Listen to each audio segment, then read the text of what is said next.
Pues empezamos. Salud y justicia social. Esto es Demócratas contra el régimen. Espacio en que cualquiera puede hablar, pulsando el micro de abajo. Si entráis a Twitter con la aplicación para móvil, se puede oír en cualquier dispositivo, pero para hablar hay que entrar con la app para móvil. Y también leeremos lo que pongáis en el hashtag, como estábamos diciendo, Demócratas contra el régimen 54. Traemos a medios, políticos y referentes sociales que en casi todos los casos están excluidos del acceso al oligopolio mediático. Estamos agradecidos porque hemos contactado a 9 medios y todos han aceptado venir aquí a responder a nuestras y vuestras preguntas. El otro día vino La Marea, hoy El Salto y el martes estaremos con Contexto, lo cual es un ejercicio de transparencia e interacción que debería generalizarse, igual que tantas otras medidas para que los poderes sean mínimamente evaluados y controlados. Aceptan venir muchos de estos invitados gracias a la fuerza que generáis, en especial en nuestro Twitter y también en YouTube y en iVoox, donde en solo un día, tras iniciar nuestra segunda temporada, ya estábamos a la misma altura de la sexta noche en la clasificación que pone iVoox. Como Twitter lo borra en 30 días, este fin de semana subiremos a iVoox y YouTube el programa actual y el de hace 2 días con Aníbal Garzón y Ana Arqué sobre independentismo y antiimperialismo, que, que también se está escuchando mucho, y como el de Cao de Benos, el portavoz de Corea del Norte, que en 3 días ya es nuestro segundo programa más oído en YouTube. Que si no fuera por vosotros, la mayoría de invitados no vendría a una entrevista como esta, abierta, a que cualquiera pueda preguntar y encima en directo. No tengo que imaginarlo. Lo vi cuando desde la universidad, siendo un investigador, contacté a 10 medios para que respondieran a un simple correo para una investigación, además pagada con dinero público, y de los 10 solo contestó uno, y a duras penas. Sí ha venido hoy El Salto, representado, creo, por Pablo de Orduy. Gracias, buenas noches. Hola, Bonani, ¿cómo estáis?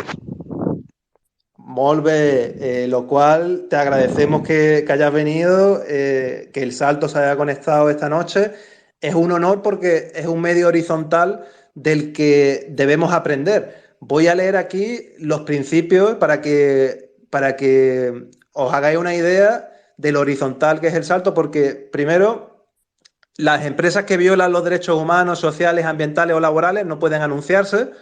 Casi el 80% de la financiación viene de personas suscritas. No se permiten contenidos patrocinados ni publicidad invasiva. No hay jefes ni directores. Ojo, aquí han venido algunos directores. En tu caso, Pablo, eres el encargado de política, ¿no?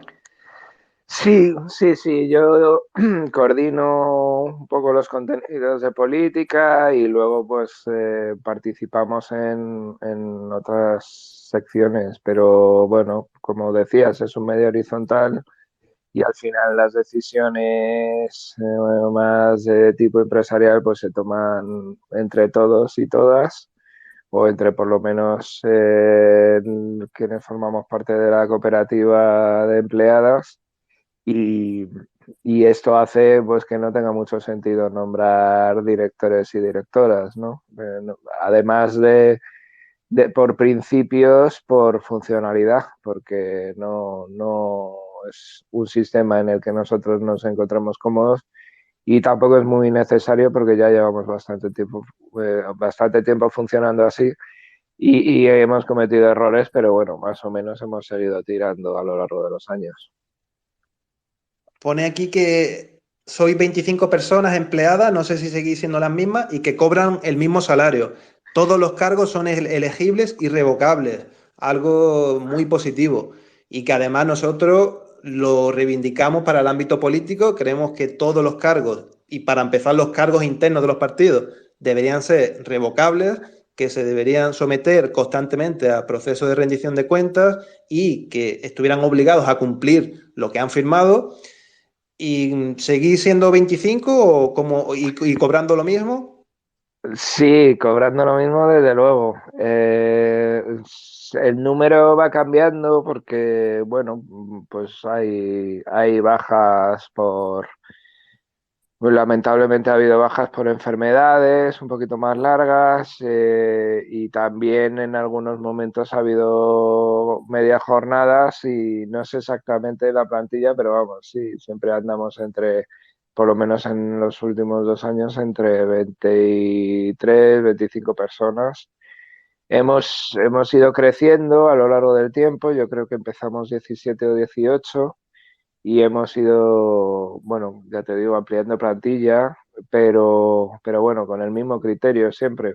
Esto nos ha limitado un poco porque al final, pues cosas como coger estudiantes en fábricas, perdón, en prácticas bueno, pues no está contemplado ahora mismo porque no podemos pagar, digamos, esas prácticas o no podemos pagarlas dignamente.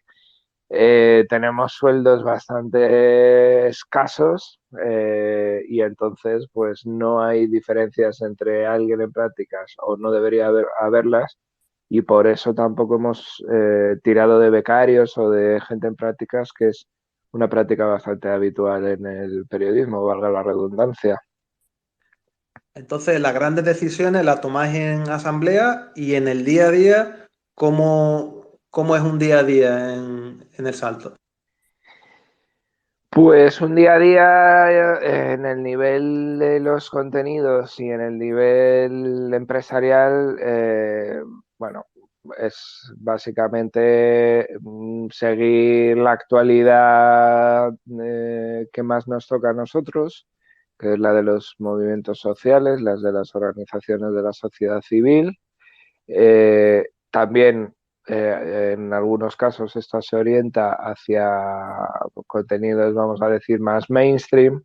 Por ejemplo, ahora que está siendo la COP de cambio climático en Egipto, bueno, pues ahí se mezclan un poco las dos facetas, ¿no? De movimientos sociales y de instituciones, vamos a decir y, y navegando, digamos, por esa doble vertiente, algo de instituciones y sobre todo la mirada puesta en lo que son las organizaciones. Y esos son los contenidos. Normalmente, pues trabajamos en líneas muy claras, ¿no? Que pueden ser feminismos, crisis climática, sanidad, vivienda, en menor medida educación, porque quizás se genera menos contenido o quizá tenemos menos puesto el radar ahí. Algo de política institucional, aunque no somos un medio tampoco especializado en eso. Y mirada internacional y también bueno, pues a políticas culturales y a la propia creación cultural. Entonces, somos un medio en el que todo ese cóctel funciona casi permanentemente, o sea, sacamos contenidos de muchas temáticas y entonces lo que se va dando pues en ese día a día es un solapamiento o una incorporación de contenidos en base a esas temáticas. Normalmente pues hechos desde redacción y también contamos con colaboraciones remuneradas y bueno, pues con análisis y opinión. En el fondo publicamos mucho contenido y eso nos equipara, digamos, a los medios más convencionales, pero situamos la mirada en determinados sectores y en determinadas organizaciones y movimientos que no adquieren tanta relevancia en lo general, ¿no? Desviándola quizá de las instituciones o de partidos políticos, así como que creemos que están mejor cubiertos en otros medios. Luego también, como decía, pues hay un día a día de gestión del proyecto que tiene que ver con la administración, con la gestión de socias, de colaboraciones, etcétera, y, y por supuesto también pues al final la difusión y la manera de llevar esto al público y a la audiencia que hoy en día pues pasa por las redes sociales, ¿no? Para un medio pequeño como nosotros que no tenemos tanta presencia en televisiones o en otros medios, pues las redes sociales al final son fundamentales y ahí hay otro trabajo que nos lleva bastante.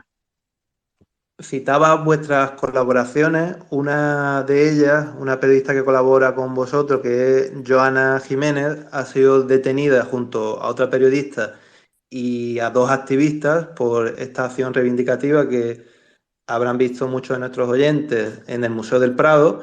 Entonces, pues nosotros, por supuesto, condenamos este acto de represión que busca amedrentar a todos los periodistas y, por supuesto, condenamos que a día de hoy, 7 años y pico después, sigue estando la ley Mordaza dictatorial vigente, que era lo primero que iban a derogar PSOE y Unidas Podemos. Es una auténtica infamia que siga vigente y que incluso la hayan ampliado varias veces. En el pacto de coalición dice que la iban a derogar a la mayor brevedad. Pues lo que sí hicieron a la mayor brevedad fue, antes de la investidura, añadirle la mordaza digital.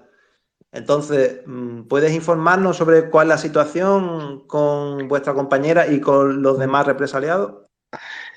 Bueno, Joana y su compañera fotógrafa están en libertad con cargos desde el pasado lunes por la tarde, si no me equivoco.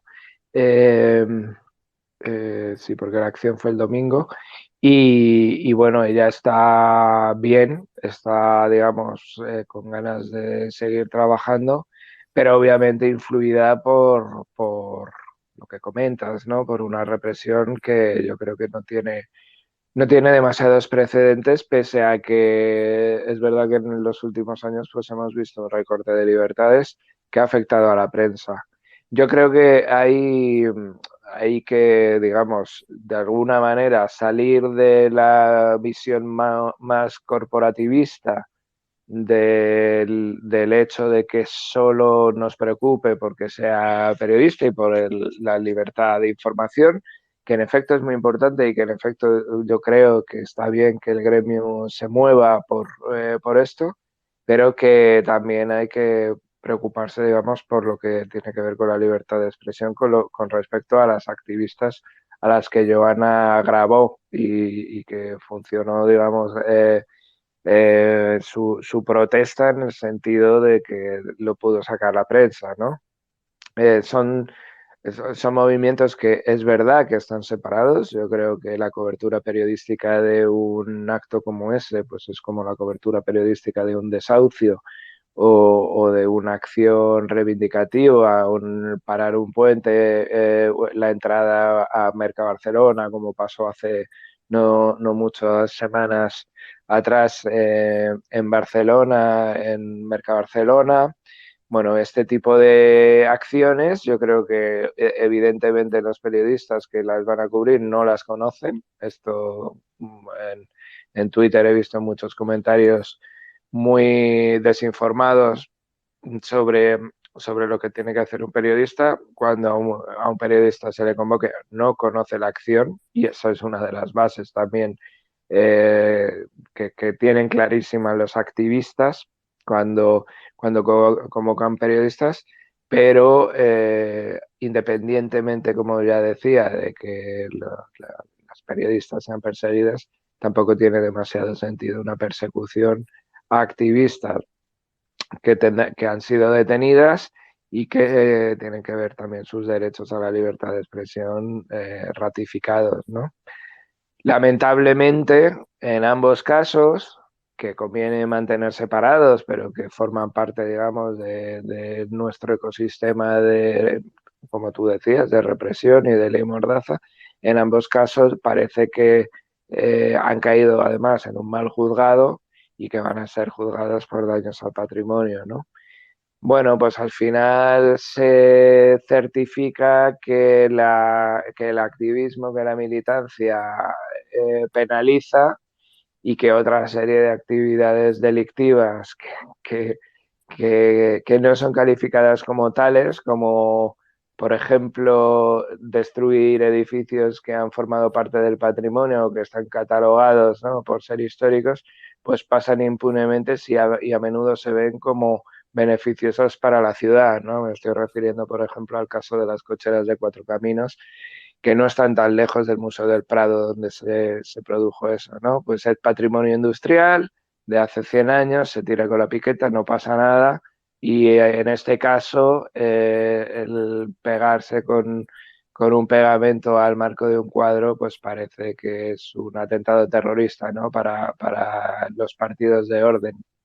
Bueno, pues es un poco una escala de valores en la que ya estamos instalados, ¿no? Que mientras sea en beneficio del lucro y de la iniciativa privada, no se contemplan este tipo de atentados contra el patrimonio como algo potencialmente delictivo, y cuando se trata de una protesta, pues se aplica, digamos, todo el arsenal legal, ¿no? Que ya está muy afinado, ley Mordaza, Código Penal, y en este caso, pues parece que a las activistas van a ir con todo contra ellas, ¿no?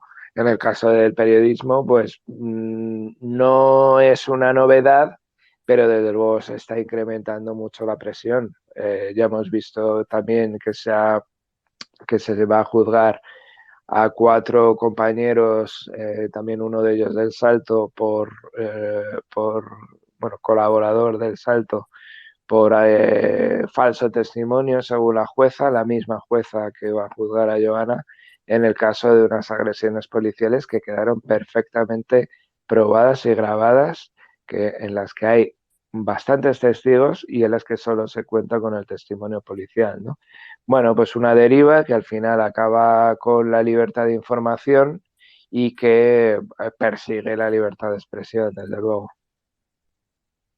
De 0 a 10, o según la escala que quieras usar, ¿cuánta democracia dirías que hay en España?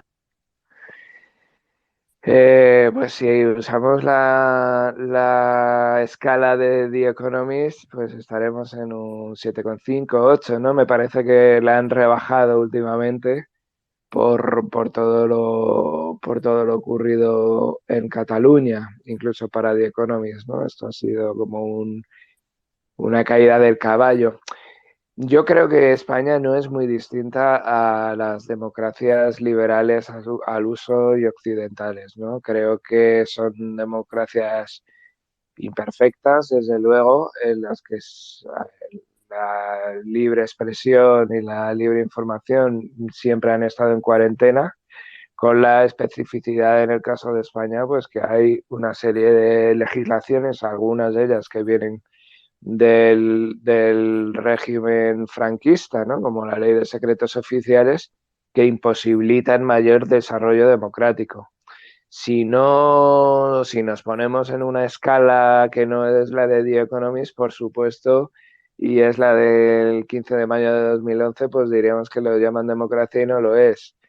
Bueno, por no ser apocalípticos, pues lo podemos dejar en un 5, en un 5 raspado, en el sentido de que no es tan distinta de otras democracias, de que al final en el mundo tampoco hay un historial democrático en el que las libertades destaquen, ¿no? Hay muy pocos países que tengan una democracia en la que haya libertades económicas, derechos económicos consolidados, etcétera, y que además no sean, digamos, partícipes del imperialismo, ¿no? Entonces, en ese sentido, si queremos ver la botella medio llena, pues diríamos que estamos en el furgón de lo que se consideran democracias occidentales homologadas. Lo que pasa que esas escalas, pues también al final las que los ponen son los países de Occidente que por su parte, pues, digamos, exportan dictaduras, ¿no? Entonces, el hecho de que nosotros tengamos una democracia, pero que desde España y desde la Unión Europea se hagan negocios con dictaduras, pues también pone un poquito en cuestión nuestros sistemas democráticos, ¿no? Yo creo que realmente, si queremos hablar de democracia, hay que hablar de un internacionalismo que hoy en día parece un anatema para la Unión Europea, ¿no? Y sobre el sistema mediático, ¿cuánto pluralismo dirías que hay? Teniendo en cuenta que, claro, tienen mucho más peso los grandes medios.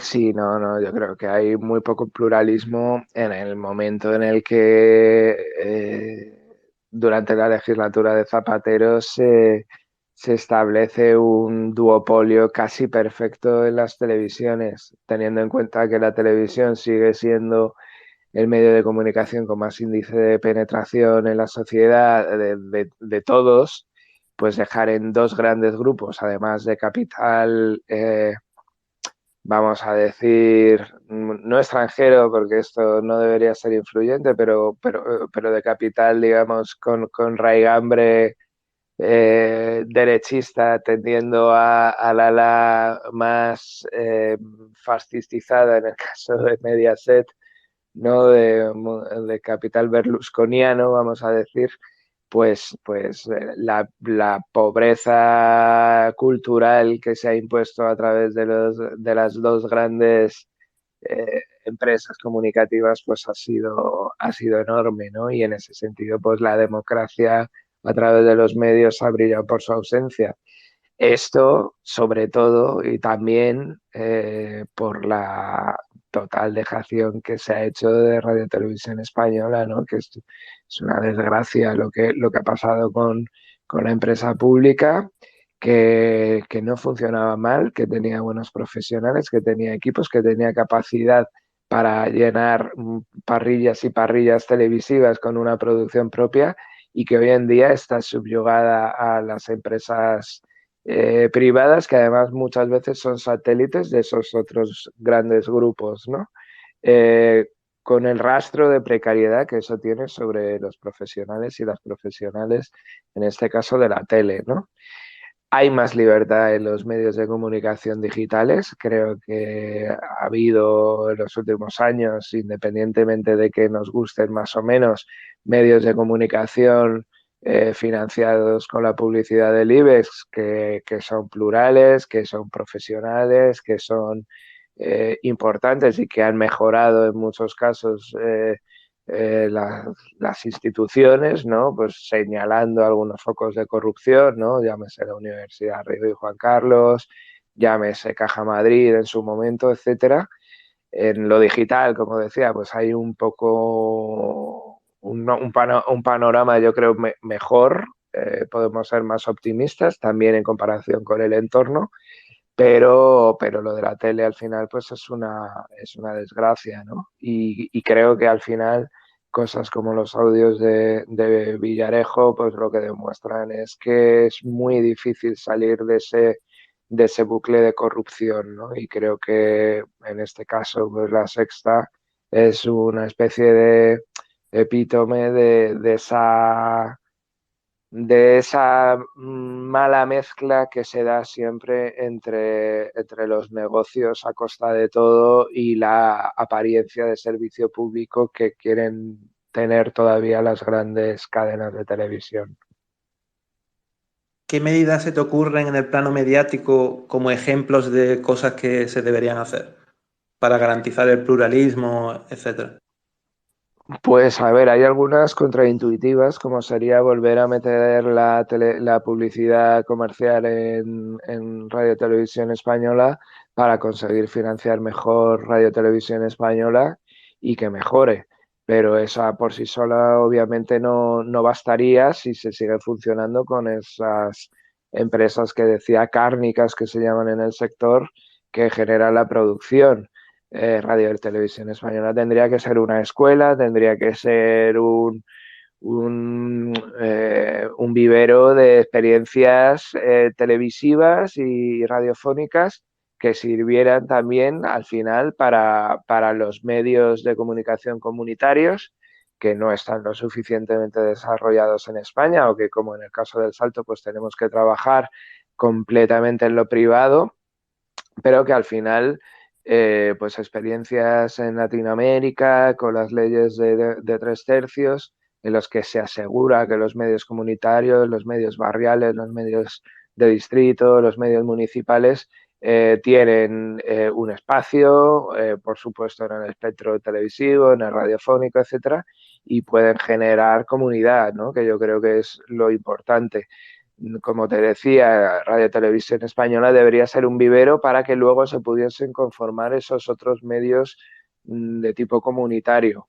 Para medios privados sin vocación de serlo, como puede ser El Salto, o sin un ánimo de lucro que se ciña, digamos, no a las condiciones de los trabajadores y trabajadoras que estamos ahí, o no al crecimiento, sino un ánimo de lucro que sea, digamos, el de pagar a consejeros o el de tener ahí a los grandes anunciantes que nos paguen los yates, así para hablar en plata, pues para nosotros al final sería importante una legislación sobre publicidad institucional abierta, digamos, a financiar a medios que no son que no, normalmente no entran en el reparto porque no tenemos grandes audiencias. Obviamente yo no, para el Salto nosotros no queremos una publicidad de partidos políticos o no queremos la publicidad de grandes proyectos de infraestructuras, ¿no? O sea, yo el proyecto Castor no quiero que se anuncie en el Salto o su sucesor, ¿no? Pero sí que creo que hay una serie de campañas institucionales, bueno, pues todas las relativas a becas, todas las relativas contra la violencia machista, etcétera, que se tienen que anunciar por igual en todos los medios. Esto yo sé que se ha intentado por algunos grupos políticos, pero nunca haya llevado a ningún puerto, ¿no? Porque los intereses son demasiado grandes, ¿no? Al final, los partidos políticos pagan los servicios también de los grandes medios de comunicación que a su vez están conectados con las grandes empresas y son muy pocos los grupos que quieren acabar, digamos, con ese duopolio del que hablábamos antes. Hoy se cumplen 3 años de las últimas elecciones generales. Algunos de nuestros oyentes saben que en Accountable somos la única evaluación que conozcamos de las 200 medidas, de los 200 puntos del pacto de coalición de PSOE y Unidas Podemos. Son muchas más medidas, pero están contenidas en 200 puntos. Damos aquí la primicia de que a día de hoy lo que nos sale es un 29% de cumplimiento de ese pacto de coalición, que hay que recordar que se firmó después de las elecciones, es decir, no son las promesas preelectorales, es algo más modesto y es un pacto posterior de esos dos partidos, e incluso ese pacto modesto solo se ha cumplido en un 29%. Entonces, ¿qué evaluación hacéis vosotros de estos 3 años que llevamos de legislatura?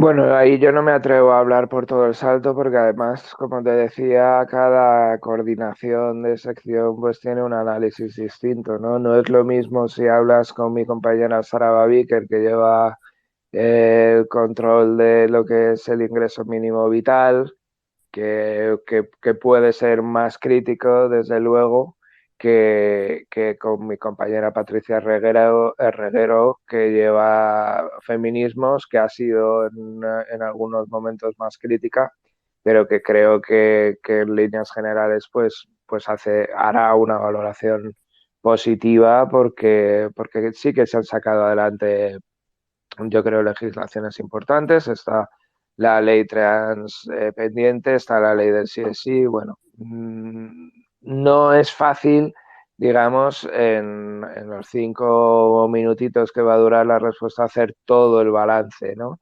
Yo creo que si nos ponemos a resaltar primero lo negativo, pues obviamente la ley Mordaza de la que hemos hablado y todo lo que tiene que ver en general con derechos humanos no ha avanzado demasiado, ¿no?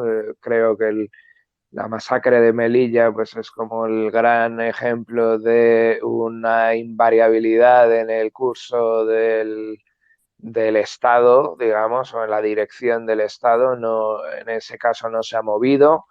Y en el caso de la guerra de Ucrania, pues mucho más conflictivo, por supuesto, pero el envío de armas, más allá, digamos, de las servidumbres que tenga España en el marco de la OTAN o de las que ella tuviera, pues yo creo que al final a quienes benefician pues son a los Navantia, etcétera, que no se pueden quejar del trato histórico que le ha dado el Partido Socialista y desde luego no se puede quejar de cómo sale parada el complejo militar industrial en los últimos presupuestos generales, ¿no? El análisis en ese sentido en torno a derechos humanos pues no es demasiado positivo. Ya digo que no se ha modificado la dirección del Estado en ningún caso. Esto ya estaba claro en el momento en el que los ministerios fuertes de Estado no eran acceso para Podemos, nunca lo han sido para Unidas Podemos.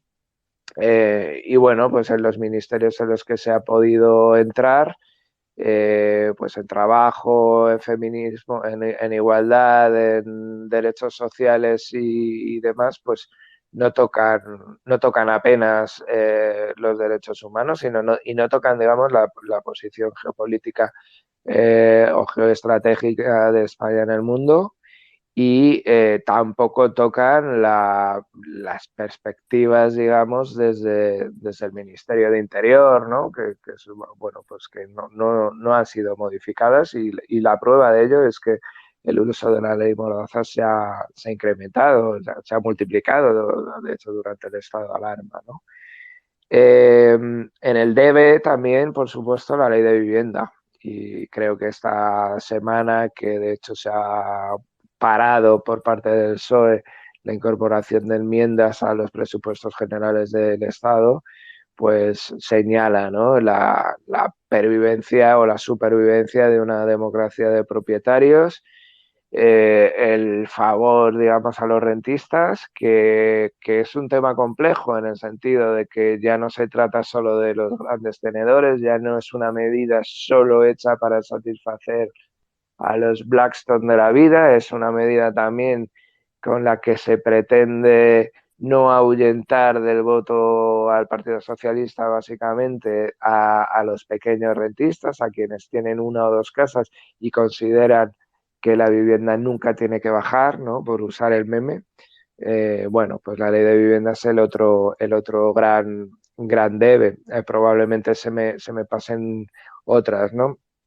En cuanto a medidas sociales y de lo que se ha llamado escudo social, pues las podemos considerar insuficientes porque normalmente para paliar la desigualdad que hay en España pues van a ser insuficientes.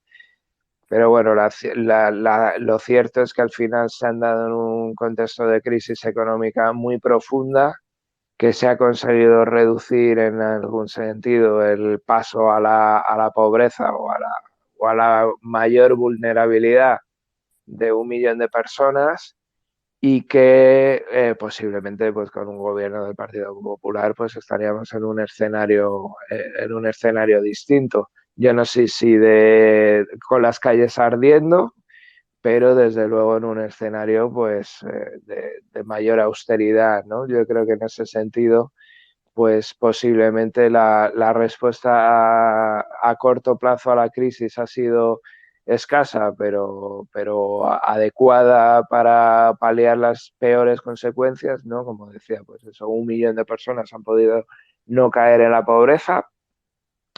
Hay que ser críticos, pero bueno, no sé si un gobierno del PSOE en solitario lo hubiera hecho mejor. Y en cuanto a salario mínimo, pues obviamente ha aumentado, pero con el coco de la inflación, pues tampoco parece suficiente. En ese sentido, pues el balance al final, como todo aquello en lo que participe el Partido Socialista, por lo menos en los últimos años, pues es un poco de, por un lado, contención de las pulsiones más, digamos, exterminadoras de población de la derecha, pero muy insuficiente en el largo plazo, ¿no? Yo creo que este periodo, sea ahora de 4 años o pueda ser un poco más largo, no está poniendo las bases para una transformación social ambiciosa, ¿no?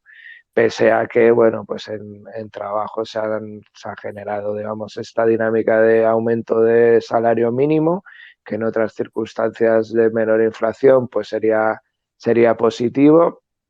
Y pues en medidas muy concretas en el último año, como las del tope del gas o la subvención a los transportes, pues se ha podido aligerar un poco la carga del aumento de la inflación, que en todo caso no es una cosa que se ciña a España, ¿no? Tampoco podemos pecar de, como hace muchas veces el Partido Popular, de mirar solo lo que está pasando aquí. Yo creo que el contexto internacional de crisis es muy bestia, y las medidas de tope de precios, etcétera, pues al final, dentro del marco de lo que permite la Unión Europea, y quizá yendo un poquito más en el caso del gas, o por lo menos siendo avanzadilla en ese caso, pues han venido bien. Pero al final, pues el juicio por parte del salto, como ya decía, separando las distintas coordinaciones, etcétera, pues también tiene que mirar mucho a esos derechos humanos, en lo que yo creo que no ha habido mucho avance, ¿no? Y además, estando tan fresco algo como la masacre de Melilla, pues no puede ser tampoco un juicio demasiado indulgente. Vale, yo voy a hacer un apunte rápido para complementar el dato que daba sobre el millón de personas que habrían salido de la pobreza. La pobreza ha aumentado con este gobierno, según ese mismo informe al que tú te refieres. Lo que pasa es que el informe dice que si no hubieran tomado las medidas, hubiera aumentado más, un millón más. Pero ha aumentado en el último año, creo que eran 380.000 personas más pobres o en situación de vulnerabilidad en un año. Entonces, ha Claro. aumentado la pobreza.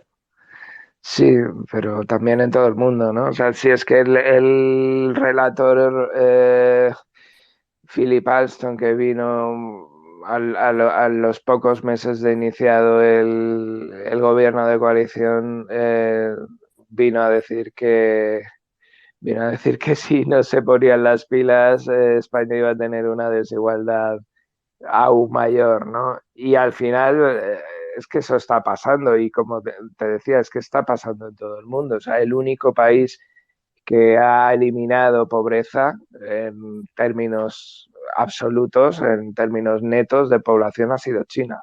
El único país en todo el mundo en la última década. Quiero decir, y además es que al final entramos en una dinámica en la que, como las circunstancias de medición, o sea, perdón, como los baremos de medición eh, incluyen cada vez a población más pobre, a lo que ahora llamaríamos clase media empobrecida, digamos, el salir de la pobreza es más barato cada vez. O sea, tú puedes ser muy pobre y que en las estadísticas figure como que has salido de la pobreza porque estás un 5% mejor que hace un año, ¿no? Sí, sí, sí. O sea, Sí. desde luego, o sea, es que la situación a nivel mundial es muy grave, ¿no? En el sentido de el gobierno de coalición al final, no, desde luego no tiene las manos atadas, pero en un nivel como de reducción de la pobreza, etcétera, son procesos bastante largos, ¿no?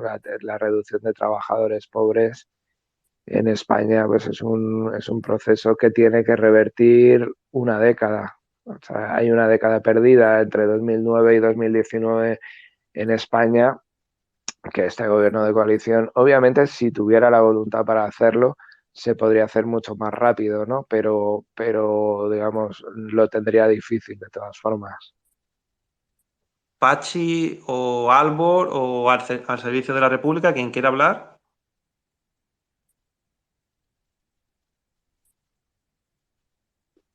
Hola, muy buenas tardes.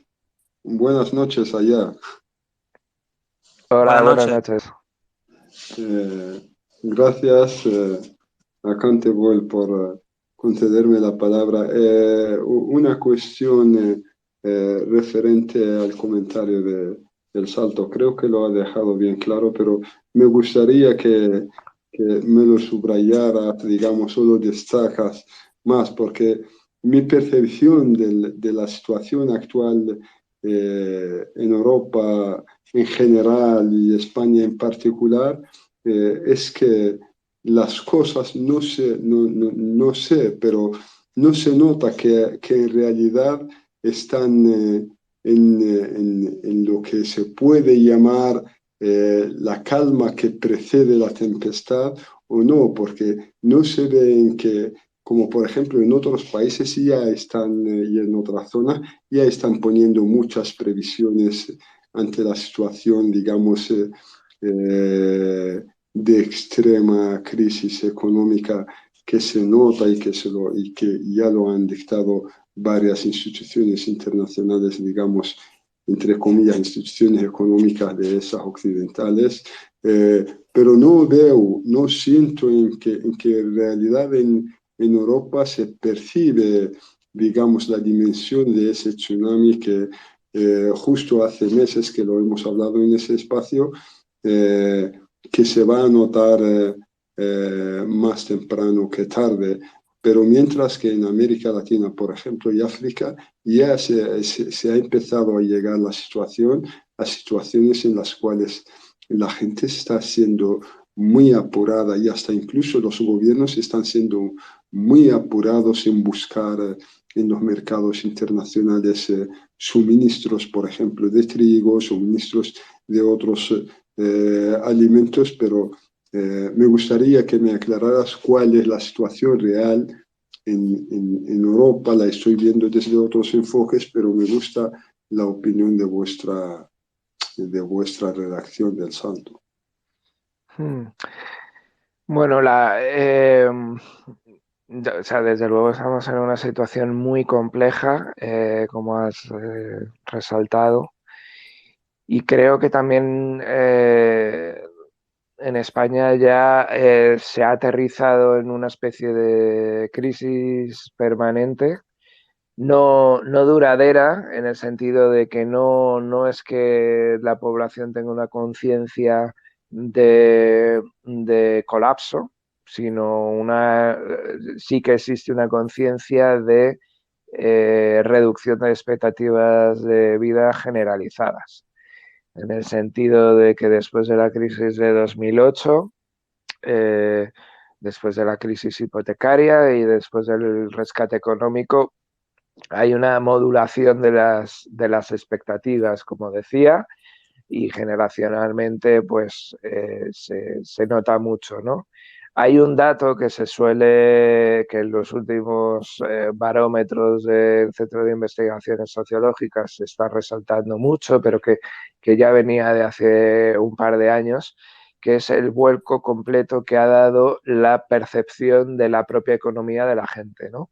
La mayoría de la población percibe que la situación económica general es muy mala y ahora una mayoría de la población detalla que su propia economía es buena o muy buena, cuando antes eso no estaba asociado. La gente identificaba que la situación estaba empeorando y decía que su situación era muy mala. En este sentido, claro, es duro decirlo, pero nos hemos estrellado o nos hemos dado de bruces con el final del sueño de la España de propietarios, ¿no? De la que hablábamos antes. Creo que las nuevas generaciones ya saben que no van a tener una casa en su puta vida, como decía hace años la plataforma de afectados por la hipoteca, que la durabilidad de los contratos, independientemente de que se conviertan en indefinidos, cosa que también es positiva, ¿no?, con respecto a la temporalidad, pero que la durabilidad y que las indemnizaciones por despido no son las que eran en los años 90, pero que aún así se pueden hacer proyectos de vida, ¿no? Esto es una especie de resiliencia de la que somos herederos de la crisis anterior o, digamos, de los 14 años de crisis, ¿no?, si nos ponemos ya a contar desde 2008. Y en ese sentido creo que las circunstancias en España son diferentes a las de otros países como Italia, Francia o Alemania, en las que este aterrizaje está siendo diferente, ¿no? En especial en Alemania y Francia, ¿no? Yo creo que pues el motor industrial de Europa se ha quedado gripado como consecuencia de la guerra de Ucrania y del alza de los precios del gas, y sin embargo esto en España no se está notando tanto, no ya solo por el acceso al gas propiamente, sino porque afecta menos a la industria que el aumento del precio del gas que a Alemania, por el simple hecho de que hay menos industria y de que no somos un país exportador de bienes de equipo o de material industrial como lo era Alemania, basándose en el precio barato del gas. Entonces, la perspectiva, yo creo que hay una mezcla entre esta resiliencia que te decía ante lo que viene siendo la crisis permanente, el sistema familiarista español, que tiene también al final que ver con la propiedad de vivienda en muchos casos y que ejerce de colchón, que sigue al final una lógica distinta a la de otros pueblos europeos, que tienen menos relación familiar o menos sostén familiar. Aquí durante muchos años se han mantenido niveles intolerables de familias con todos los miembros en el paro porque se vivía de las pensiones contributivas de las personas más mayores, ¿no? Y obviamente todo esto se va acabando porque las personas mayores con pensiones contributivas elevadas van muriendo y por así decirlo, por hacer la caricatura, no nacen nuevas personas con unos derechos laborales como los de entonces, con esa capacidad que se tenía entonces en los años 80 y 90 todavía del tejido industrial existente, etcétera. Aunque no nacen, bueno, se sigue vinculando familiarmente a esas pensiones en este caso o a esas rentas muchas veces derivadas de lo inmobiliario. Hay como una crisis en sordina, desde luego, que no está estallando tanto como como está sucediendo en Alemania o en el propio Reino Unido, y probablemente sea cuestión de tiempo que lo haga. No, ya no sé hasta qué punto es que no estamos preparados o no estamos preparándonos, quizás sería mejor expresado, o que hay, como decía al principio de la respuesta, pues una rebaja de las expectativas que viene de 2008 y que se va a ir, digamos, imponiendo también a medida que las circunstancias de la crisis climática o los efectos de la crisis climática, de la crisis energética y de al final las inflaciones concatenadas que parecen estar dándose, pues vayan a ir rebajando cada vez más las condiciones en términos de salarios y las condiciones de vida, ¿no? Puede ser que sí que estemos en una especie de paréntesis o de impasse. Desde luego es lo que quiere, yo creo, en el nivel electoral el gobierno de Pedro Sánchez o el partido de Pedro Sánchez, que esto o sea, que se vea, digamos, como la luz al final del túnel, ¿no? Y en ese sentido, no saber si lo que es una salida a la crisis o el tren que viene de frente, pero de momento se ve la luz. ¿Alguien que quiere intervenir entre los que están como hablantes ahora? Mientras, Pablo, te vamos adelantando cuál será la última pregunta. Dentro de unos 10 minutos, la última pregunta será ¿a quién crees que podríamos invitar? Que sería interesante que se sometiera aquí a la gente, a las preguntas de la gente. A ver si alguien más quiere hablar aquí en vivo y si no, pues podemos leer los comentarios de hashtag. A ver si Arantxa, que se ha conectado ahora, quiere hablar.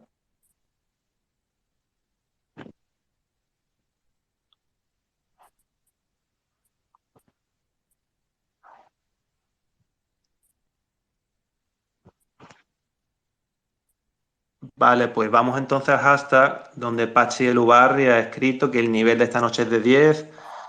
Ver por aquí a Alba Dar, a Seixo Dani, etcétera, etcétera, etcétera, eleva la moral. O Manu dice, yo voy a preguntar sobre esa organización financiada por los mismos que financian a Biden. Dice, creo que se debería hablar de quiénes financian a estos activistas en relación a esto del acto en el Museo del Prado. ¿Lo sabes tú, Pablo? Bueno, se ha hablado de Just for Oil, ¿no? Se ha hablado de Getty,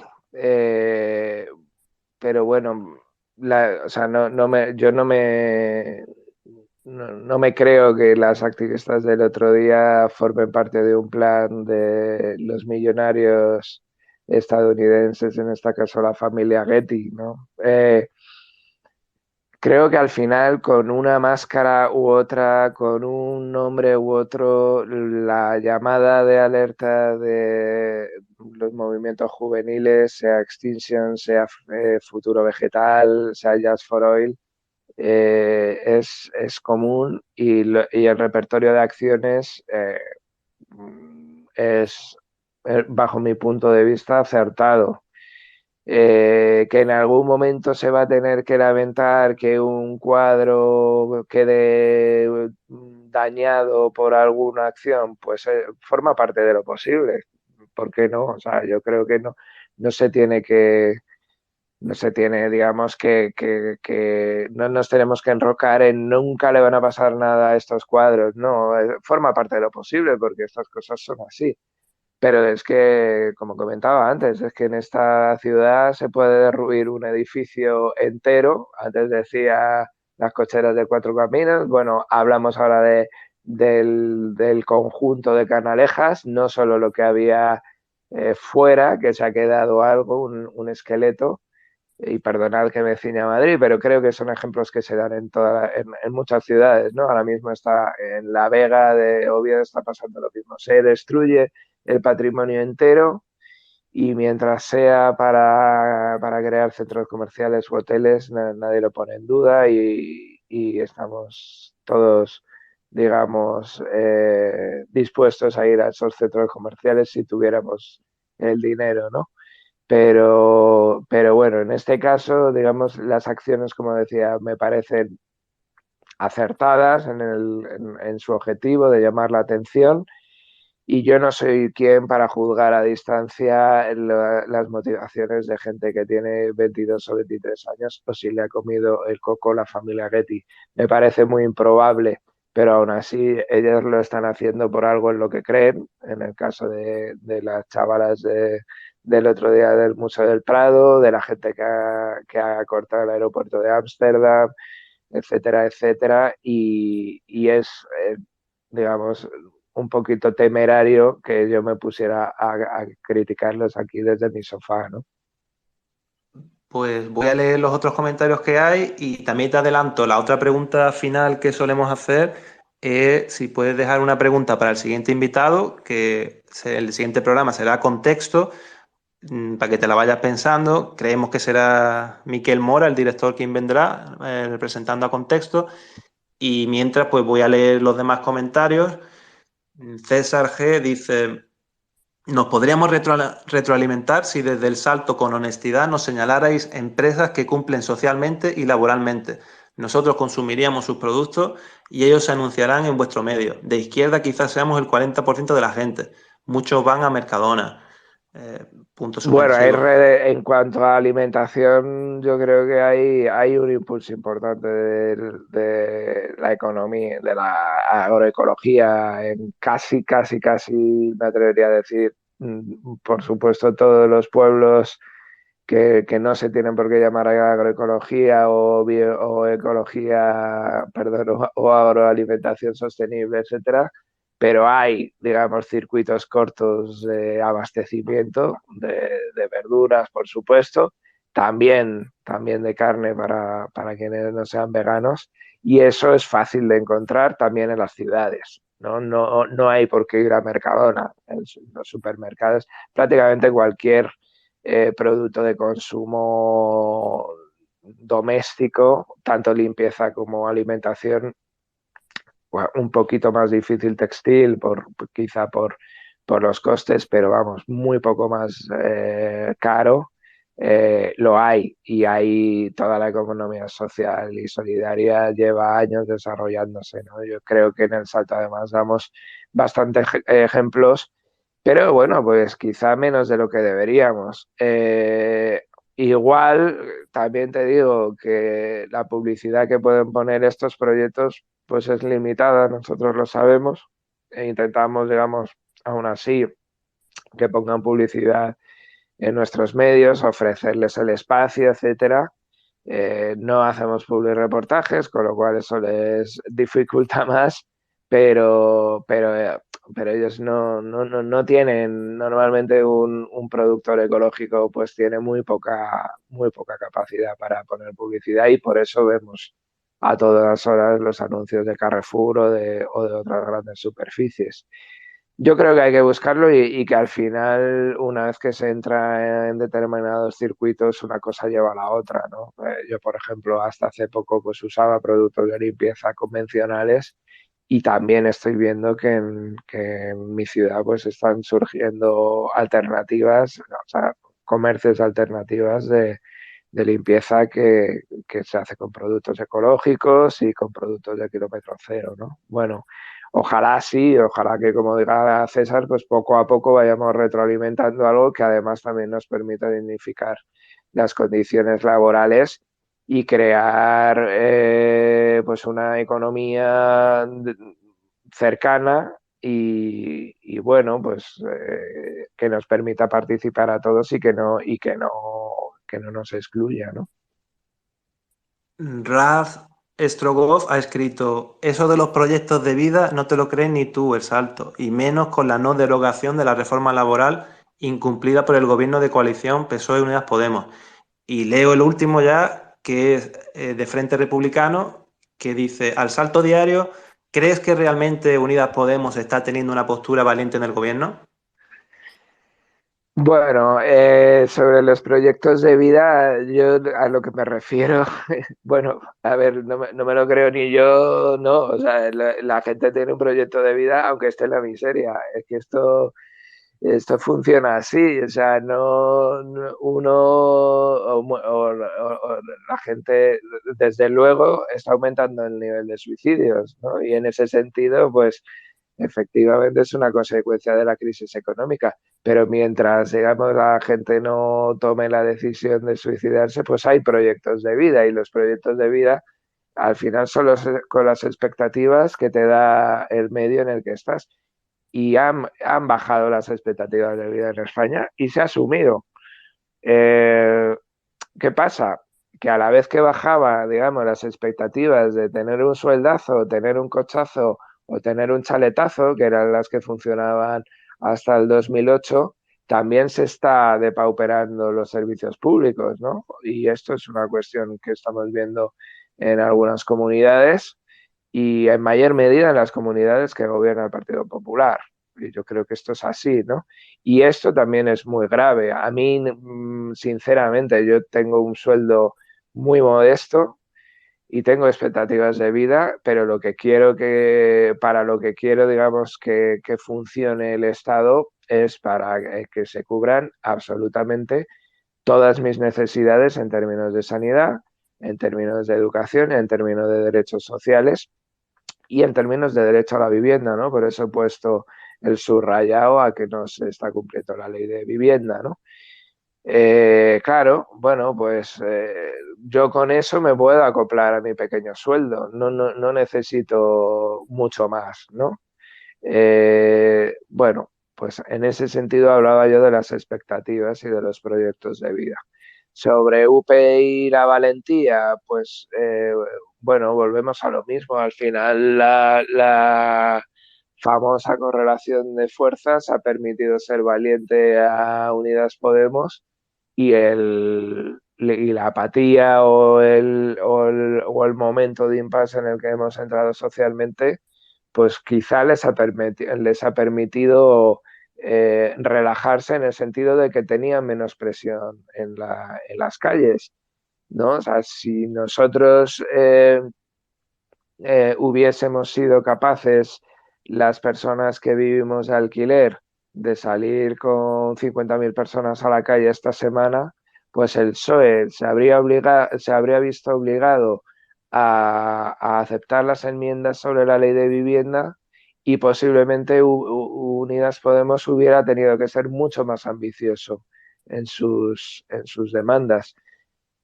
Bueno, no estoy diciendo en este sentido que los movimientos sociales estén fallando, que desde luego ahora mismo no están en su mejor momento.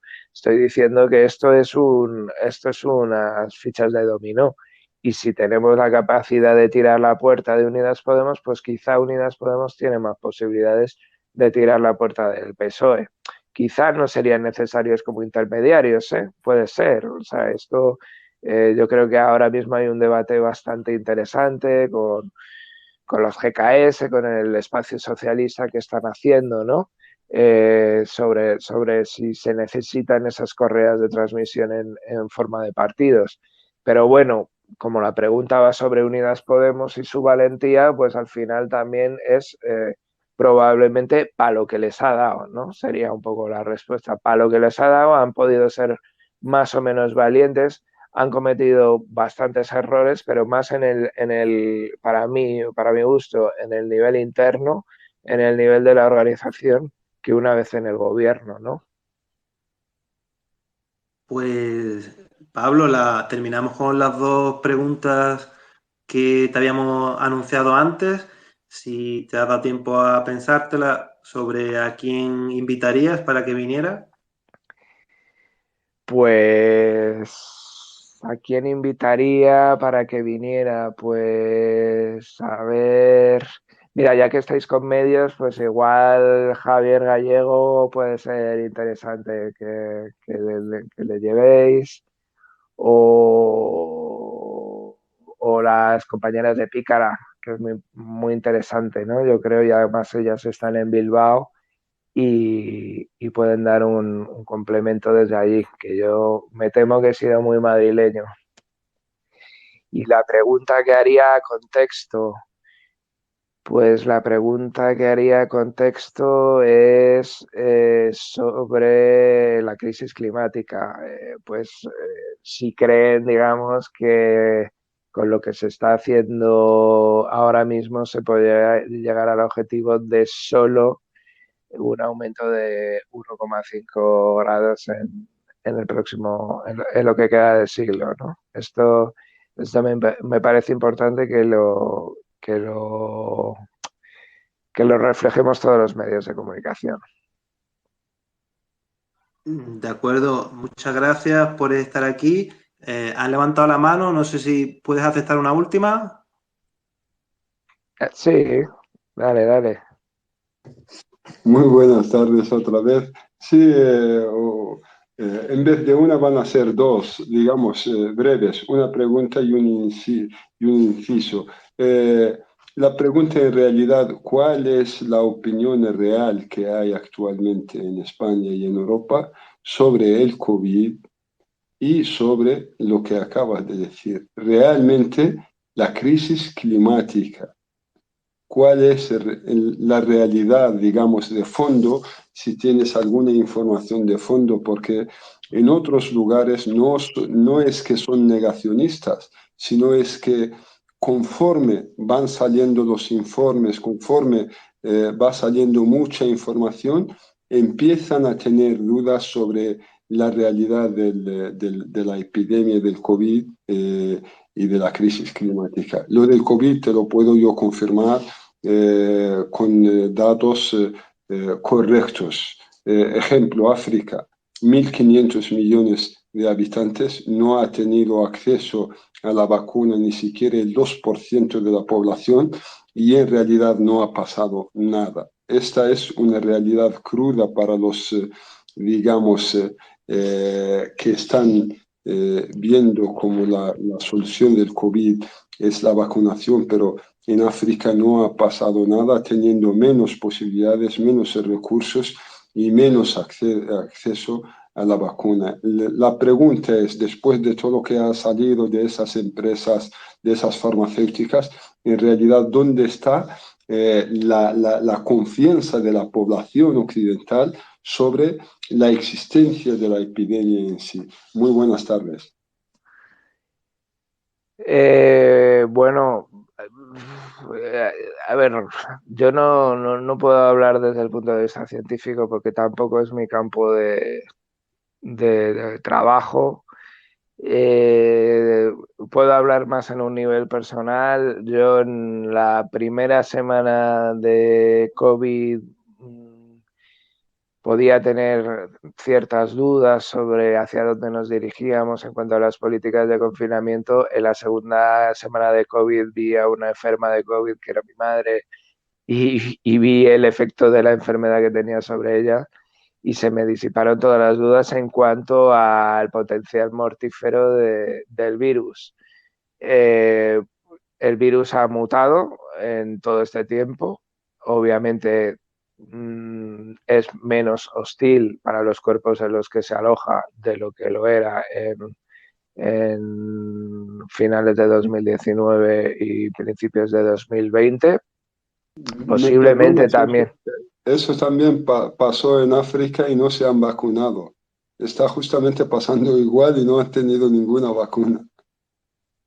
Bueno, pero el virus ha podido mutar a pesar porque el tráfico internacional es, digamos, igual que se expandió rápidamente por el tráfico internacional de aeroportuario, portuario, etcétera, también las versiones más benignas han sido las que se han acabado imponiendo, ¿no? Ya te digo que yo ahí realmente no creo que vayamos a llegar a un acuerdo porque mi perspectiva, sin ser especialista en ciencia, es que las vacunas en España han salvado vidas, que las políticas de confinamiento fueron excesivamente duras probablemente, pero que también en función de lo que pasó con las residencias de mayores, también tenemos que ver que la población europea es mucho más envejecida que la africana, está mucho más envejecida y que esto también ha influido, por supuesto, en el número de muertes, mucho más que esas políticas de confinamiento, pues al final han servido para mitigar los peores efectos del virus. Que este virus está relacionado con la crisis climática, que es lo que nos tiene que, digamos, alertar de cara a próximas pandemias, independientemente de dónde haya salido esta, que yo creo en la versión oficial, porque hasta ahora, digamos, las versiones sobre la cueva de murciélagos o sobre los escapes de laboratorio pues han sido, digamos, divulgadas, pero no tengo por qué, digamos, cuestionar en este caso las publicaciones que yo creo han sido las mayoritarias. Ya te digo, lo podríamos discutir toda la noche y quizá no íbamos a llegar a un acuerdo en ningún lado, pero a lo que íbamos, a la crisis climática ha tenido efecto la pandemia, en el sentido de que la destrucción de masas forestales, la destrucción de bosques y de la biosfera, en definitiva, está generando la expansión de virus que antes no salían, digamos, de las especies que vivían en esa otra biosfera. Eso está teniendo efectos, que cuestiones que ya no tienen que ver con la ingesta de animales o con la difusión de virus, como las riadas de este mes de septiembre en Pakistán, es innegable que están relacionadas con el cambio climático, que la sequía que está teniendo lugar en el Cuerno de África en este momento es innegable que está relacionada con el cambio climático, o que en España este año ha sido el de mayor incendio de masa forestal de todos los tiempos, o desde que hay registros al menos, es innegable que está relacionado con la crisis climática, ¿no? Entonces vamos a un mundo en el que todos estos fenómenos naturales extremos, todas estas sequías, estas tormentas, etcétera, van a ser más frecuentes. Esto va a generar en los países más empobrecidos del sur mayores migraciones y va a generar bueno, pues una reacción, como estamos viendo en los países del norte, de mayor incomprensión y de fenómenos de extrema derecha. Bueno, la situación es lo suficientemente grave como para pensar que este es el problema de nuestro tiempo y que es la circunstancia que lo va a definir.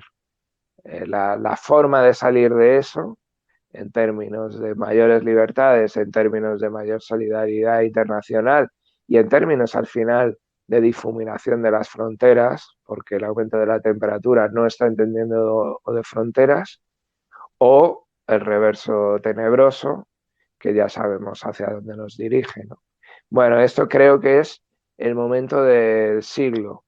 El origen de la pandemia, pues al final la historia también dice que las pandemias han existido siempre, que han eliminado población siempre, pero que también es verdad que ha seguido viviendo población y que hasta ahora no disminuía la población, ¿no? Bueno, salvo la peste del Renacimiento, ¿no?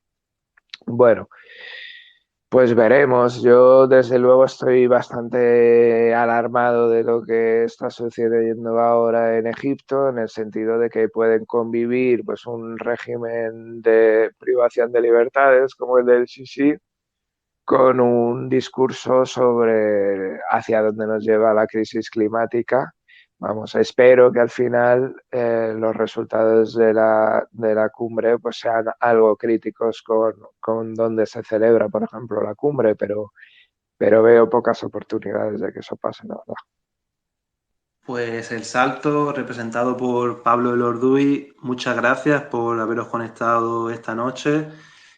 Mucho ánimo y desde aquí animamos a la gente a fortalecer los medios horizontales como El Salto. Bueno, muchas gracias. Un placer estar con vosotros. Bonanit. Y ahora teníamos al profesor Pedro García Bilbao. Hemos estado hablando con él durante el programa por privado, pero está teniendo algún problema técnico porque nos aparece como oyente, pero no le llega la invitación. Si a alguno de vosotros os está pasando lo mismo, que vosotros estáis mandando la invitación, la solicitud para hablar y no nos llega, podéis mandarla por privado vuestra intervención y la leeremos tal cual la escribáis, igual que hemos hecho con los comentarios en el hashtag. Aquí tenía al servicio de la República, está conectado. Como vamos a hablar, tenemos pensado hablar sobre la ley de memoria con el profesor García Bilbao, pues no sé si al servicio de la República quería dar su opinión sobre la llamada ley de memoria democrática que se está aprobando.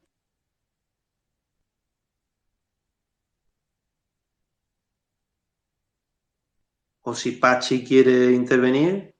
Si no, pues, bueno, a ver si Pachi yo creo que sí querrá. Y si no, pues, y si sí también, está a la cola Albor, que he visto que había levantado la mano, pues para que él vuelva a intervenir.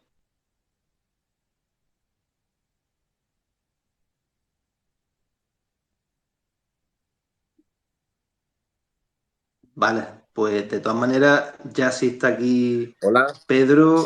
¿me oís? Buenas noches. Hola, ¿qué tal? ¿Me estáis escuchando?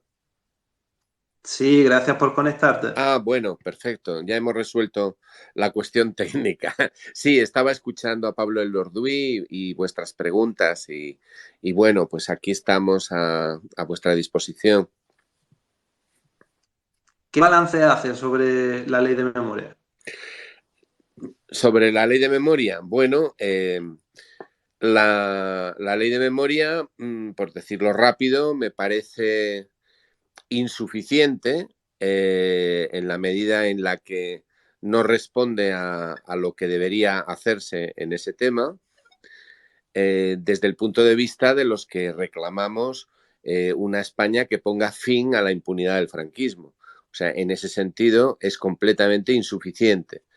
Y respecto del papel que juega la ley de memoria dentro del régimen del 78, pues lo que tengo que decir es que esta ley responde a un nuevo intento de construir un cortafuegos que limite las contradicciones que tiene este régimen.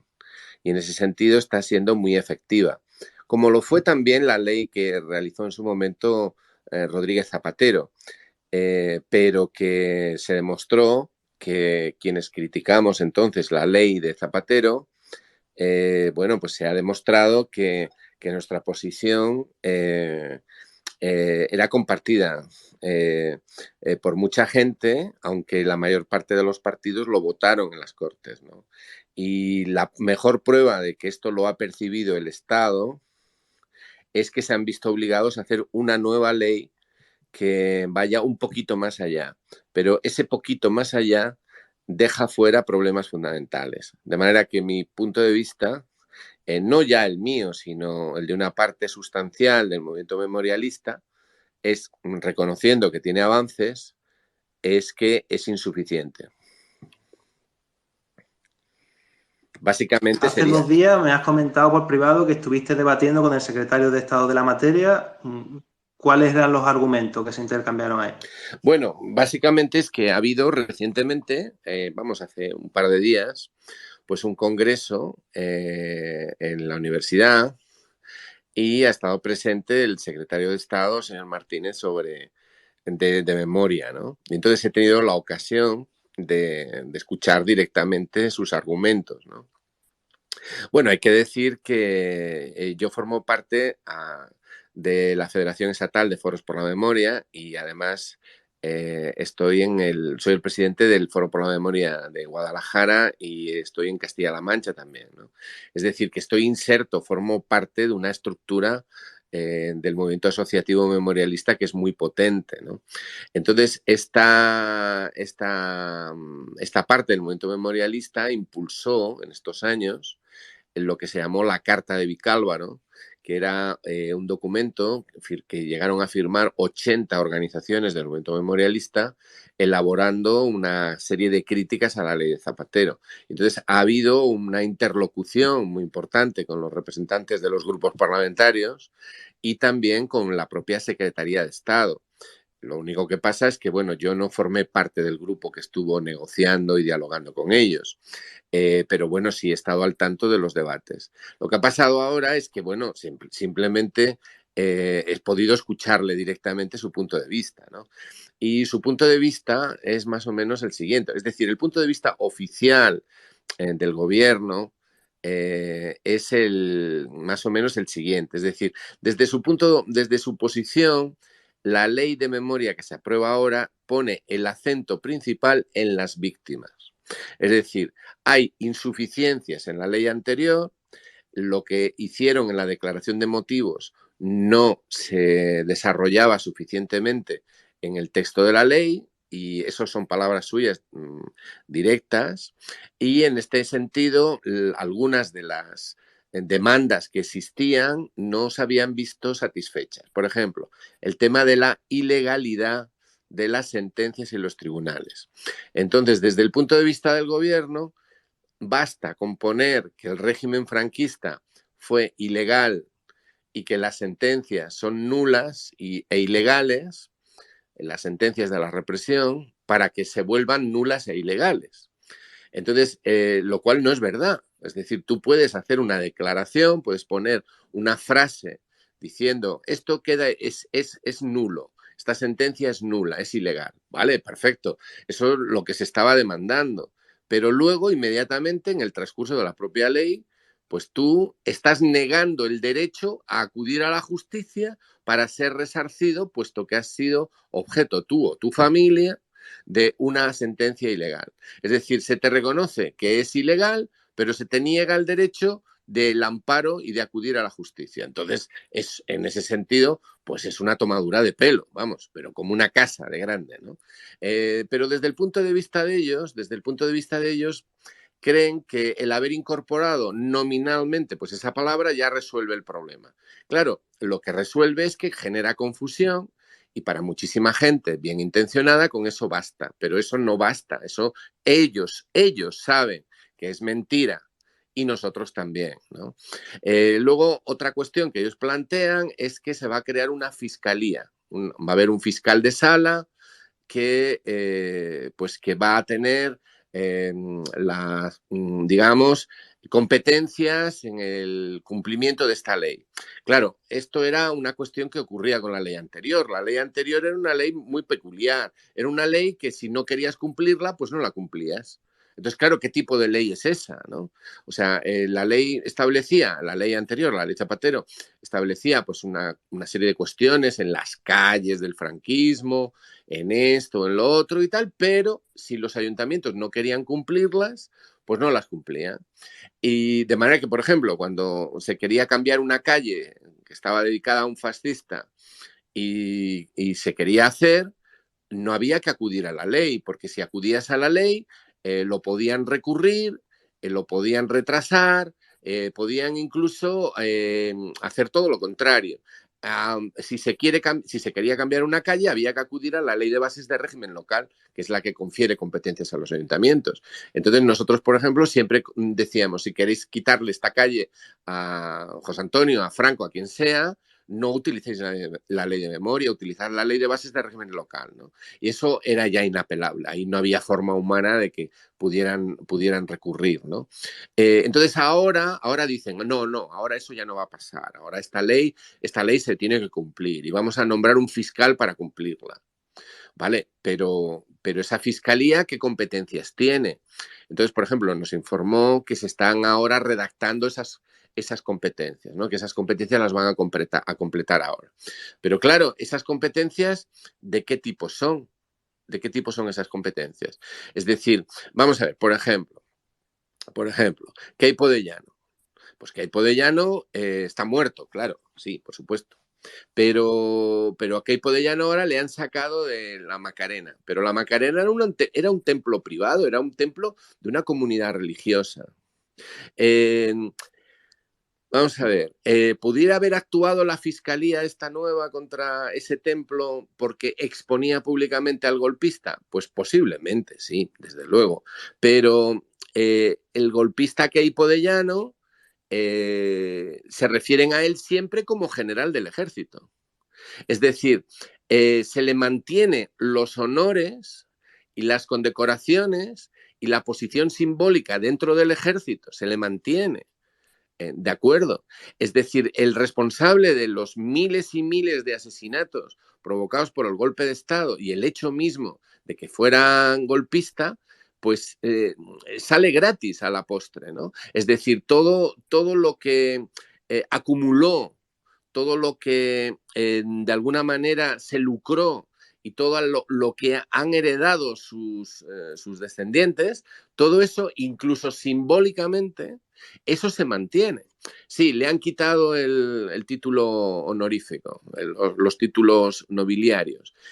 Vamos a ver, seamos sinceros. Aquí lo que pasa es que ya los tienen amortizados. Todos los criminales fascistas del 36 ya están amortizados. Ya llevan 80 años con su presencia simbólica humillando al pueblo. Y ahora, 80 años después, 85 años después, es un cantazo que esta gente siga teniendo espacios públicos o siga teniendo una representación simbólica pública.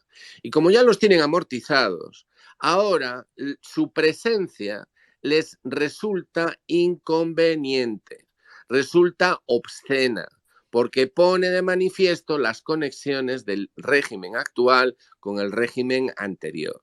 Y entonces la ley de memoria actual se han visto obligados a hacerla, primero, porque no se tragó con la ley anterior, y segundo, porque sigue habiendo muchísimo dolor y muchísima gente muy mosqueada con esas conexiones. Entonces, la pervivencia de símbolos externos del fascismo o del franquismo, como quieras, es algo que resulta contraproducente. Prefieren pasar página ellos. ¿Por qué? Porque ya los tienen amortizados.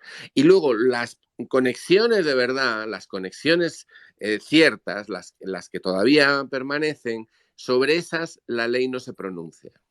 Entonces, por ejemplo, no van a disolver la Fundación Francisco Franco, no la van a disolver. Lo que ellos afirman es que van a impedir que pueda hacer acciones que humillen a las víctimas. Eso sí, ahí dice que están muy firmes. Pero claro, la propia existencia de la Fundación Francisco Franco es una humillación a todos. no a las víctimas, sino a la dignidad democrática española.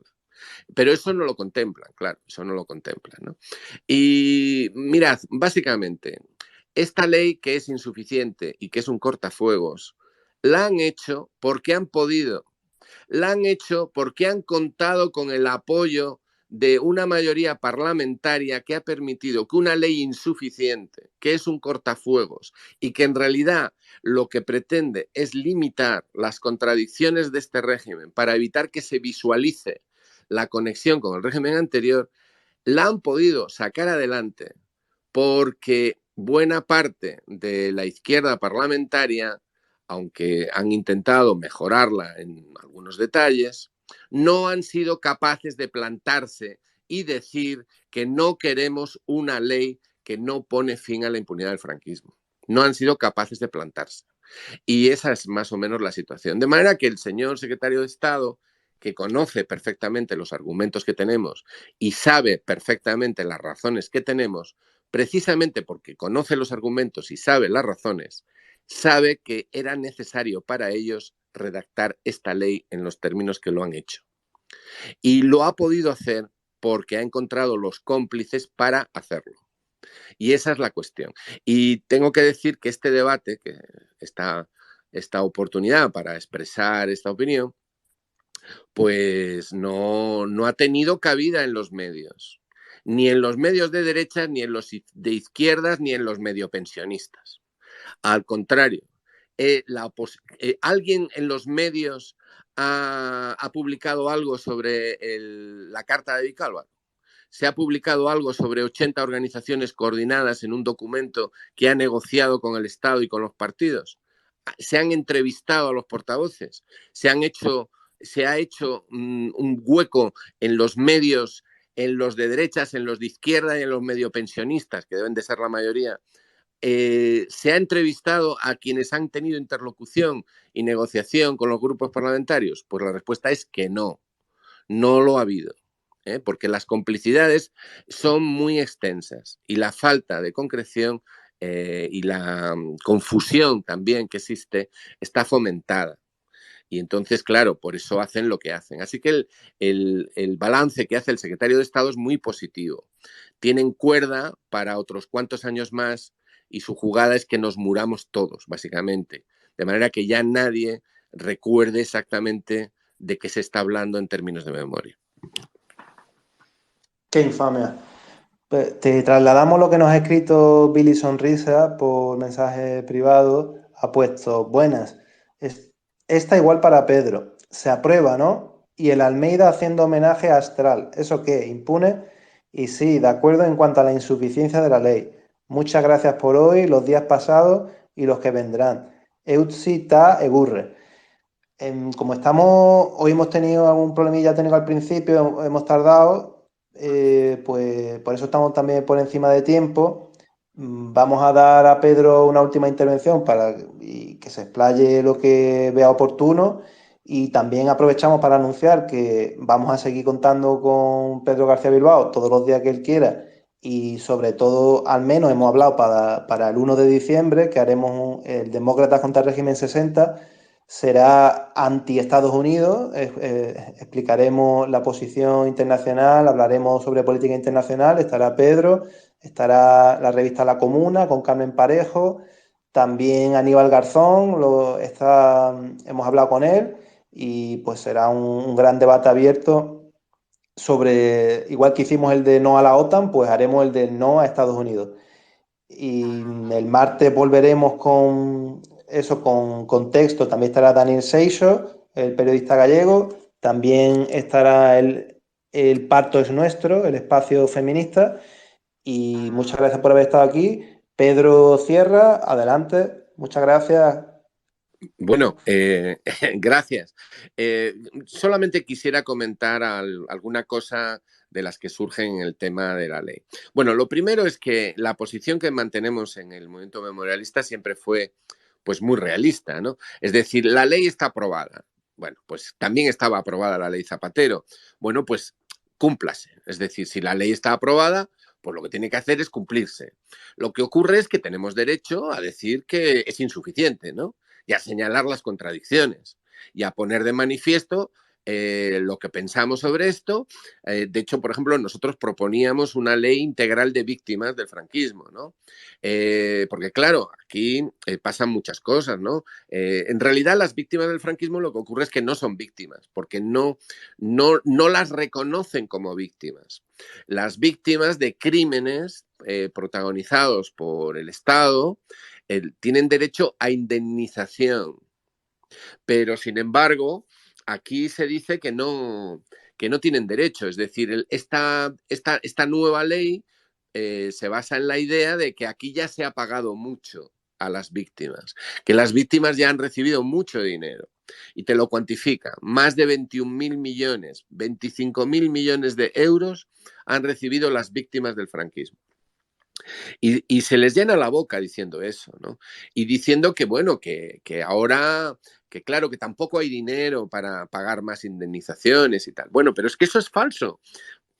Vamos a ver, ¿en qué sentido es falso? Pues mirad, es falso en el sentido de que buena parte de las personas que de la época republicana o de la época de la dictadura sufrieron despidos, persecución o cárcel, pues es verdad que muchas de esas personas recibieron cantidades de dinero o pensiones. Pero es que esas personas recibieron esos 25.000 millones, suponiendo que esas cifras sean reales, que yo creo que son reales. Y son reales porque muchas tienen que ver con la tesorería de la Seguridad Social. Es decir, no son indemnizaciones, son pensiones que tendrían que haberles pagado porque tenían derecho, que finalmente, pues tú habías sido maestro y te acaban pagando la pensión que te hubiera tocado. O habías sido soldado, te pagan la pensión que te hubiera tocado. O te habían expulsado del cuerpo tal, y entonces te pagan la pensión. Entonces la mayoría son haberes pasivos, son pensiones que acabaron pagando, no son indemnizaciones. Es decir, bueno, también hay algunas pequeñas cantidades, se pagaba a X tanto 3 años de cárcel. Pero, ¿qué pasa con la ley de responsabilidades políticas, por ejemplo? La que organizó el expolio y el robo a los vencidos, el saqueo, literalmente, de medio país. Ahí también cuantifican lo que se devolvió en eso, pero olvidan una cosa. No ha habido ni una sola devolución de patrimonio, ni una sola, en la que el Estado reconociera que se devolvía porque era ilegal haberlo robado. Es decir, el Estado, cuando ha devuelto patrimonio o ha hecho un finiquito y ha dicho, toma, te corresponde tanto por lo que se te llevaron, nunca aceptó que el expolio fuese ilegal. Cuando se devolvió dinero a los partidos, al PSOE, a los sindicatos, a la UGT, al PNV o a cualquier partido de la época, cuando se ha devuelto patrimonio, nunca se devolvió porque fueran nulas o ilegales las sentencias. Al contrario, todos los que aceptaron patrimonio aceptaron no cuestionar la legalidad y les ofrecieron una cantidad para taparles la boca. Básicamente es eso. Y eso se ha mantenido hasta ahora. Aquí la cuestión es que los decretos de responsabilidades políticas que llevaron al expolio eran nulos, no tenían derecho a hacerlo. Y por tanto, se tiene que devolver todo, ¿de acuerdo? Se tiene que devolver todo, por derecho, no como una graciosa concesión que te hace el Estado. Ese es el truco de todo este asunto. Y luego ahora está la devolución a las personas individuales. O sea que porque a las organizaciones ya hemos visto cómo han operado, pero a las personas individuales, bueno, hemos tenido que llegar a escuchar que es que las grandes multas que pusieron, pues que esas multas nunca se pagaron. Claro, Azaña pues no podía pagar los 100 millones y además se murió en el extranjero, ¿no? Entonces esos 100 millones pues no los pagó. Vale, eso ejemplo que dio el secretario de Estado, ¿no? Pero es que la mayor parte de las multas fueron a las personas más sencillas y les quitaron, como no podían pagar porque habían fusilado a sus maridos o a sus esposas o a sus hijos y no podían pagar las multas, entonces les incautaron el ajuar, les incautaron los colchones, les incautaron a los trabajadores, a la gente más sencilla, les incautaron las casas o 4 metros de tierra que pudieran tener.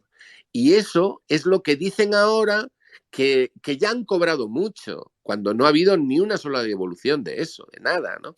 Y luego, otra cuestión también, que dicen que es que no tienen dinero, que el Estado o la Hacienda no tiene dinero para más devoluciones, que eso se acabó. Bueno, pero vamos a ver. Pero, ¿y el expolio de lo que cuando se lucraron las grandes empresas, las grandes constructoras, que hicieron su agosto con el trabajo esclavo, con los trabajadores forzados? Hay fortunas actuales de grandes empresas actuales que se construyeron sobre la base de la explotación de los prisioneros. Y esos son los que tienen que pagar. Esas empresas son las que tienen que pagar las indemnizaciones. No el Estado, porque al fin y al cabo el Estado sale de nuestros impuestos. O sea que las empresas tienen que pagar. No ha habido ni una sola empresa en España, ni una sola gran empresa en España que haya pagado indemnizaciones, entre otras cosas porque la ley no les obliga y tampoco les señala. Entonces, bueno, cuando entras en los detalles, esto ya es que es una tomadura de pelo, ¿no? O sea, total, vamos a ver. Y os pongo un ejemplo y no me extiendo más. Y también os doy las gracias, lo digo muy sinceramente, por dejarnos este espacio para expresarlo. Os pongo un ejemplo, mirad. Un ejemplo que además se puede ver que es muy actual, ¿no? Las compañías eléctricas. Vamos a ver, mirad, hubo un caso en La Coruña. El diputado republicano, uno de los diputados republicanos por La Coruña, fue ejecutado. ¿De acuerdo? Este hombre era el dueño de una compañía eléctrica que suministraba energía eléctrica al área de La Coruña y toda la zona norte. Y entonces su gran competidor era un fascista declarado, ¿no? Era un reaccionario que apoyó el golpe y apoyó el golpe con dinero. Entonces este se lucró, se aprovechó de la ejecución de su competidor en la empresa, porque había otra empresa, tenía otra empresa eléctrica. Entonces, cuando ejecutaron literalmente al diputado republicano que tenía una empresa, la otra empresa, la del reaccionario que apoyó el golpe, se apropió de ella. Y eso fue legalizado. Es decir, fue legalizado por la dictadura. Beneficiaron al propio sobre el robo y el expolio al ejecutado. Y esa empresa se llamó Fenosa. Fenosa. La empresa que acabaría formando el que se lucró sobre la muerte y el asesinato y la empresa del diputado republicano. Entonces, ahora sigamos el rastro de la empresa Fenosa, sigamos el rastro. Y resulta que ahora muchos de los que me estáis escuchando estáis recibiendo energía eléctrica de una empresa que procede de ese expolio. ¿Entendéis por dónde va la cosa? Esto no es un problema de lo que ocurrió en el lejano verano del 36, que eso fue hace mucho tiempo, y Franco está muerto, ya lo sabemos, que lo descubrió Baltasar Garzón, que pidió el certificado médico, y gracias, es la gran aportación que hizo Baltasar Garzón, descubrir que Franco estaba muerto. No, esto no tiene que ver con el verano del 36, esto tiene que ver con una gran compañía eléctrica española actual, que si tuviera que pagar indemnización a los herederos del diputado republicano, tendría que pagar miles de millones. ¿Comprendéis? Y eso es lo que no sale. Y no sale en el Parlamento. Y no sale en los medios de comunicación. Y no sale en los debates. De manera que el señor secretario de Estado se puede permitir el lujo de vender trolas porque se lo consienten. ¿Comprendéis? Esto es simplemente un ejemplo. Hay más ejemplos, pero de verdad, yo creo que tendremos ocasión de volver a hablar sobre ello, pero sobre todo lo que quisiera era daros las gracias por tener esta oportunidad para expresarnos. Y una última cosa, ¿que la ley esta tiene avances? Pues claro que tiene avances. Hombre, ahora nos dejan hablar de ello, y te subvencionan los picos y las palas y se pueden hacer muchas cosas. Bueno, y con Franco no había televisión en color. por ejemplo, ahora tenemos, ¿no? Esto ha avanzado mucho realmente, ¿no? O sea, que sí, que hay avances, vale, de acuerdo. Pero el señor secretario de Estado y nosotros sabemos de qué va esto, ¿eh? Y como sabemos de qué va esto, él hace lo que hace y nosotros intentamos que no lo haga. Eso es lo que quería deciros. Genial, pues ha sido un ejemplo muy ilustrativo el de Fenosa. Te emplazamos, como ya has dicho, a que seguro que estaremos en otras ocasiones. Cualquier martes o jueves te esperamos por aquí y también a los demás oyentes que han estado aquí, muchas gracias. Subiremos este programa y el anterior este fin de semana a iVoox y a YouTube. Volvemos en directo el martes. La semana que viene, aparte de los grandes invitados que ya hemos dicho, también estará José Mil Villarroya, que quizás sea el único comunista al que permiten ir a grandes medios de comunicación, porque no habla de política en esos medios, y lo podremos escuchar aquí. Aún no está confirmado si el martes o el jueves. También estará el poeta José Antonio Martín Acosta y ya los que hemos citado, Contexto, Daniel Seiso, el diario El Común, estará el jueves también. Y nada, que nos vemos el martes. Un abrazo, salud y democracia. Buenas noches. Un saludo, Pedro. Bueno, gracias. Un abrazo a todos.